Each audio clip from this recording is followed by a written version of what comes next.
بسم الله وسؤال آذو قرحصن هدي مني كاتماضو إناد كقبيستو وواجب وي لكن وليغا منيها كوريرين منيذو قفك مركي كإيمانيسو منيذو ويبدبودا قفك مركي كاتماضنا ومعانسدا قف درينكي سقنتي دي كاموغي لكن قف درين له مركي كإيمانيسو باش ومعانسدا هدي مني كإيماتو aadna ka baqayso inuu baraf jiro qabow iyo waxaas barnaanka u bax soo weysayso soo laabo idankii alle guriga malaa'ig way soo gali waxyaabaha laga qabaysto waa 6 koow ninka iyo naagta inay xubinkooda isgalaan labada xubin haday mar isdhex galaan waa waajib in laga qabaysto biyaha imaadaan masayeenan imaanine shayga labaad ee laga qabaysanayo ومني هداي soo baxdo iyadana waa laga qabaysan qofkii oo bihi ay ka imaan rabaan bihi manida iyadoo ka imaan rabaan ayuu xubinka dhubsiiba uu ku dhagay bihi gadaalay u laabteen manidi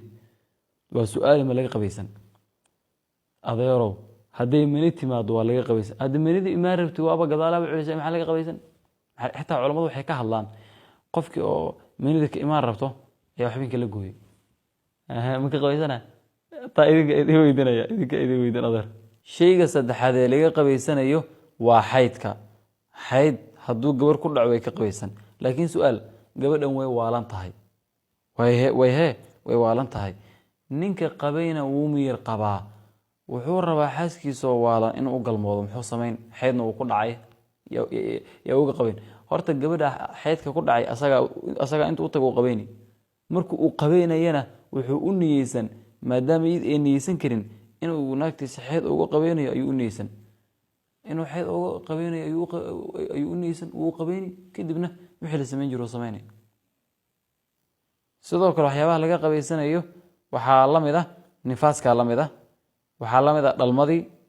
sidoo kale waxaa la mid ah qofkii geeriyooday qof markuu geeriyoodo qofka dhaqaya u niyeysan inuu qabeynayo laana markuu adduunka joogo qabeysan jiray laakiin maanta ma qabeysan kare waa loo qabeeni markuu adduunka joogo labisan jiray laakiin maanta waa loo labisi markuu adduunka joogay uu duceysan jiray markuu dhintana annaga u duceynayna intay dhimatay allah u naxariisto wasalaamu calaykum waraxmatullahi wabarakaatuh